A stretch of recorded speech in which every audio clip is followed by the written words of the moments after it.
alors en fait, c'est la question, parce que j'ai droit, vous ne le saviez pas, monsieur, mais une question conclusive. Et donc, c'est la question que je voulais poser, c'est que finalement, je suis assez d'accord avec votre diagnostic, et ça rejoint un petit peu ce qui vient d'être dit, que pèse la biodiversité, finalement, qui doit financer. On a été assez pessimiste en disant on a des mécanismes qui marchent au plus ou moins. Non, mais certains marchent, mais bon, quand même, globalement, on sent bien qu'on est très très loin de la résolution du problème. Donc, j'aimerais vous donner à chacun, donc il nous reste quelques minutes, mais brièvement pour un mot de conclusion, votre sentiment sur, je sais pas, est-ce que vous pensez quand même que on est à la hauteur des enjeux et est-ce que on peut répondre à cette question qui doit financer? Parce que c'est vrai qu'en vous écoutant, on se dit que finalement tout le monde peut s'y mettre un peu, mais que personne n'y va vraiment. Alors voilà. Donc, je sais pas, on n'a qu'à partir du bout de la table et puis on remonte. Alors, je veux vraiment me défaire de cette image. De pessimiste.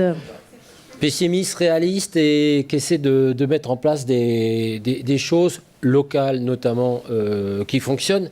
Alors, je me suis permis, et ça sera annexé sans doute au compte-rendu, de faire une liste de choses qui peuvent éventuellement fonctionner, notamment, donc, vous l'avez souligné, la valorisation de l'existant et des bonnes pratiques, l'utilisation des forestiers comme médiateurs auprès des communautés. Moi, j'aime beaucoup le concept de création de valeur partagée, hein, Porter et Kramer. La continuité du travail d'aménagement.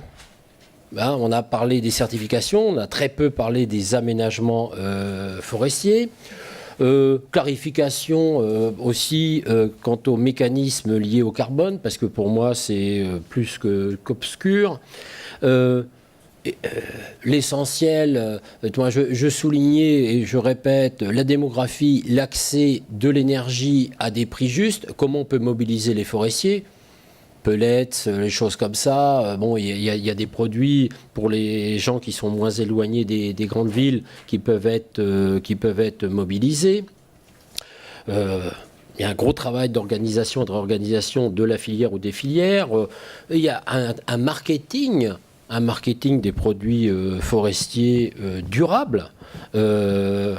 J'ai un grand voisin à côté de moi, spécialiste dont le groupe est leader mondial, et notamment tous ceux qui sortent des écoles de marketing veulent aller chez L'Oréal. On peut prendre des leçons chez vous. Voilà, donc c'est un pessimisme des gens qui veulent construire et qui sont réalistes par rapport à des enjeux démographiques et des liens, disons, ténus avec les problématiques autour de l'énergie. Merci. Laurent Gilbert. Oui, j'espère que je ne vous ai pas donné l'impression d'être pessimiste et au contraire d'être engagé. Je pense que c'est effectivement toute la différence entre face à quelque chose qui est complexe, parce que les sujets que l'on aborde sont des sujets complexes, il faut être extrêmement engagé et l'engagement vient de notre patron, de Jean-Paul Agon, qui a pris cet engagement parce que le groupe, comme vous le rappeliez, le groupe L'Oréal, leader dans son domaine, a l'ambition de continuer à croître. Et je pense qu'il y a aussi une conviction extrêmement forte de la part de Jean-Paul Agon qu'on ne peut pas croître et on ne peut pas conquérir 1 milliard de consommateurs supplémentaires sans le faire de façon responsable. Et donc ça veut dire en minimisant l'ensemble des impacts, voire en apportant un certain nombre de choses à la société. Donc ça part de ça et pour ça, il faut effectivement utiliser les instruments qui existent quand ils sont pertinents, en inventer d'autres et engager l'ensemble de nos fournisseurs, l'ensemble de notre écosystème, puisqu'on parle d'écosystème, c'est important de dire qu'il y a aussi des écosystèmes d'entreprise, de les engager dans une démarche qui est cette démarche de progrès pour transformer les choses en profondeur avec des choses qui marchent et qui doivent être partagées. Et c'est aussi l'engagement qu'on a pris dans l'ensemble de notre grand programme d'engagement développement durable, c'est de partager les outils de mesure, partager nos expériences, communiquer sur ces expériences comme on peut le faire sur ce qu'on a pu faire sur l'huile d'argan au Maroc, ce que l'on fait au Burkina Faso sur le cas du karité, ce que l'on fait au Brésil, c'est-à-dire systématiquement dans chacun de ces cas-là de partager ces expériences, parce que c'est dans effectivement le partage des expériences que l'on est capable d'engager une dynamique positive, et même si nos impacts environnementaux sont faibles par rapport à d'autres industries, d'avoir la stratégie du colibri et de faire savoir ce que l'on fait. Aurélien Guingamp. Bon, pour essayer de répondre à la question de qui doit financer finalement la conservation de la biodiversité, la réponse qu'on a essayé de donner, je pense, c'est qu'elle est plutôt simple. A priori, la puissance publique a un rôle qui est juste incontournable. Donc, quand on parle de biodiversité, on est face à un bien public. Donc, son rôle en matière de financement direct ou en matière de mise en place de cadres incitatifs est incontournable.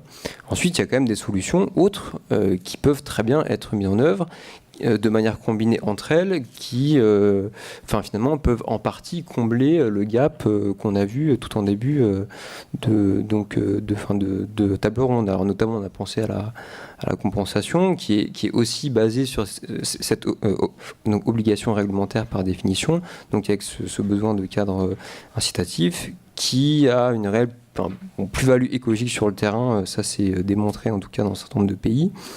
Mais au-delà de ça, ce qu'il ne faut pas oublier, c'est qu'on est face à des enjeux au niveau des entreprises qui sont émergents. C'est-à-dire qu'aujourd'hui, on commence à peine à évaluer les impacts et dépendances d'un certain nombre de secteurs d'activité par rapport aux services écosystémiques et à la biodiversité. C'est quelque chose qui est en train d'avoir une matérialité financière et donc commerciale pour des entreprises de différents secteurs. Bon, par contre, on en est à un stade qui est quand même assez limité. Mais il y a un certain nombre d'initiatives. Alors, je peux simplement donc en citer deux. Il y a notamment le bilan biodiversité, qui est en fait le pendant bilan carbone qui est en train de se mettre en place donc au niveau de la comptabilité d'entreprise. Et ce, de manière parallèle à un certain nombre d'initiatives plus macro de comptabilisation du capital naturel. Bon, on a un certain nombre d'initiatives du secteur privé qui tendent à faire prendre conscience finalement des impacts et dépendances donc vis-à-vis de la biodiversité. Par contre, voilà, ça en est à un stade assez balbutiant. Et puis, pour répondre en une phrase à la question sur la participation de fonds privés à la transition écologique de l'agriculture, concrètement, donc en matière de compensation, encore une fois, c'est ce qui se passe. C'est-à-dire que lorsqu'on met des mesures compensatoires en place, il y a deux possibilités, soit l'acquisition directe donc par le maître d'ouvrage, soit le conventionnement direct avec des exploitants agricoles ou des forestiers, de sorte à ce qu'ils changent de pratique. Donc on se rapproche pour le coup du principe des PSE, sauf que là on est sur un principe de pollueur-payeur. Donc là concrètement ça existe déjà et c'est quasiment l'essentiel de ce qu'on peut appeler des mesures compensatoires aujourd'hui, notamment en France. Merci. Alain Carsanti. Ouais. Alors, qui doit financer moi, ce que j'essayais de dire, sans doute assez mal, c'est qu'au fond, on n'a pas un vrai problème de financement, si on y réfléchit bien. On a énormément de richesses et quand on voit les flux financiers dans tous les secteurs, on l'a évoqué à plusieurs reprises, on voit que le problème, c'est pas un problème de fabriquer de l'argent, c'est un problème effectivement de choix de société, de savoir où est-ce qu'on affecte et quels sont les choix qu'on fait effectivement pour financer la nature.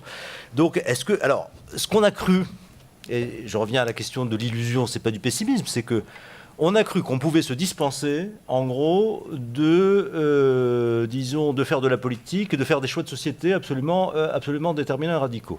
C'est-à-dire qu'on a cru pendant un moment, et beaucoup de gens ont participé à cette illusion, que la biodiversité, après tout, c'était une marchandise, une nouvelle marchandise, qu'on allait pouvoir donc la marchandiser, c'est-à-dire la mettre en marché, c'est-à-dire mettre des droits de propriété sur la nature, notamment sur la biodiversité. Alors c'est assez difficile de mettre des droits de propriété sur une ontologie, ça je le reconnais volontiers, c'est bien le problème, qu'à partir de là, on allait pouvoir faire l'économie, donc dans une logique très néolibérale, moins de taxes pour les citoyens et pour les entreprises, et effectivement, laissons les marchés, mettons des marchés partout pour essayer de valoriser cette ressource dormante, etc. Et on va effectivement sauver la biodiversité comme ça. Bon, je vais très vite, mais on voit très bien que ça ne fonctionne pas. Il y a quelques instruments de marché qui fonctionnent, des fois pas trop mal. Bon, la certification plus ou moins, etc. Des instruments qui sont souvent hybrides, etc. Est-ce que c'est du marché ou pas? C'est toujours un débat. On doit utiliser le marché quand c'est utilisable, mais c'est tout simplement, même pas une question de choix idéologique, c'est tout simplement une question d'impossibilité, pratiquement ontologique, disons, de précisément, de faire toute cette séquence dont on espérait que cette ressource allait se valoriser toute seule, comme une ressource économique, à travers, effectivement, le jeu des marchés, etc. Et on se retrouve devant le fait que, dans une bonne partie des cas, pas dans tous les cas, une bonne partie des cas, on se retrouve devant les mêmes choix. Devant le fait que le secteur privé, malgré quelques pionniers, etc., ne fait pas son boulot, et que même quand il fait son boulot, c'est pas, de toute façon, il fait son boulot sur sa filière, et donc c'est pas la question d'une filière qui va régler le problème de l'ensemble des dégradations environnementales, de tout ce qui ne concerne pas différentes filières, etc. Donc on a besoin, de toute façon, d'approches territoriales, en plus d'approches filières, par exemple. On a besoin, donc, effectivement, de penser de manière beaucoup plus large des choix politiques, et effectivement, l'ensemble des choix de consommation, etc. On voit très bien que ça demande, comme disait Aurélien, ça demande du politique, ça demande de la puissance publique. Donc voilà. Donc on a pensé qu'on pouvait se dispenser. Alors qui va payer? D'une certaine manière, tout le monde va payer, à la fois les firmes. Alors tout dépend. Je disais que les solutions, c'est aussi, il y a des tas de choses. On voit très bien que éliminer les subventions néfastes à la biodiversité ou à la nature, c'est qui va en pâtir? Pas mal de monde, les employés des firmes charbonnières, des firmes automobiles, etc., des raffineries, mais également les gens qui détiennent des actions de Total en bourse. Oui, et également, donc on va avoir effectivement tout le monde qui va payer. Quand vous voulez financer des biens publics, vous pouvez, avec large assiette, vous pouvez à la fois taxer soit les unités téléphoniques. À ce moment-là, qui va payer? Tous les consommateurs, vous, moi, etc. Vous pouvez aussi taxer les transactions financières. Donc qui va effectivement payer? Là aussi, ceux qui gagnent de l'argent en faisant des transactions financières. Donc les banques, les banquiers, tout ce qui va autour. Donc en fait, la réponse, elle est il faut faire des choix. Ces choix, il n'y a pas de solution miracle. La solution néolibérale, à mon avis, a tourné court. C'est-à-dire qu'on n'a pas inventé les marchés de la biodiversité, on n'est pas prêt de les inventer. Donc il va falloir se retourner vers nous-mêmes pour savoir quel choix de société on veut. Où est-ce qu'on veut prendre l'argent? Où est-ce que vous voulez payer vos impôts? Moi, vraiment, je préfère payer mes impôts pour avoir des pratiques agricoles qui restaurent les sols qu'on est en train de détruire, plutôt que de savoir qu'une partie de mes impôts va financer, disons, un certain nombre d'activités d'extraction fossile et autres. Voilà, je pense qu'on est devant ce type de choix, qui sont des choix politiques, et répondre à ce choix politique, c'est répondre à qui doit financer. Christophe Ducastel. Bon, merci Alain d'avoir relancé la polémique. Là, on est reparti pour un petit moment. Pour 2 heures, ne bougez pas. Pour 2 heures environ. Non, moi, je dirais que j'ai pas entendu le pessimisme avec la même acuité que le laissaient entendre vos questions. Tout d'abord parce que je pense que il y a un consensus entre les uns et les autres pour effectivement considérer que le rôle de la puissance publique dans le financement du secteur et de la biodiversité en particulier reste essentiel, restera majeur, et que la question ne se pose qu'effectivement des choix politiques qui seront finalement pris par les uns et les autres pour essayer de mobiliser ces ressources institutionnelles. Mais je crois que par ailleurs, et c'est là où effectivement je divergerai ne serait-ce qu'un peu avec ce que dit Alain, je crois qu'on est dans une phase aujourd'hui où même si on n'est plus dans l'illusion que la biodiversité pourrait être financée par des mécanismes de marché, on est dans un processus qui tentent à essayer de faire supporter une partie des coûts de la biodiversité par un certain nombre d'acteurs économiques qui laissent penser qu'on puisse espérer un certain nombre de financements issus de ces procédures. On a évoqué ça dans les différentes discussions qui ont pu avoir lieu ici, en particulier tous les systèmes qui tournent autour de la certification, qui de fait semblent aujourd'hui relativement porteurs. On a aujourd'hui un marché de consommation qui se mobilise de plus en plus sur ces thématiques-là. Il y a un certain nombre de consommateurs dans les pays émergents qui, un jour ou l'autre, se retourneront vers ces types de marchés. Donc même si aujourd'hui, nos expériences restent limitées et restent à un état, on va dire, peu développé, peu structuré, parce que probablement mal supporté effectivement par la puissance publique, il n'en reste pas moins qu'il y a un certain nombre d'expériences qui existent, qui se développent et qui, me semble-t-il, sont porteuses d'un certain nombre de possibilités en matière de financement du secteur. Merci beaucoup, merci à tous d'avoir participé à cette conférence. Si vous souhaitez encore poser des questions ou réagir, vous pouvez aller sur le blog d'ID4D pour poser des questions, c'est encore possible. Et la vidéo de la conférence sera en ligne bientôt.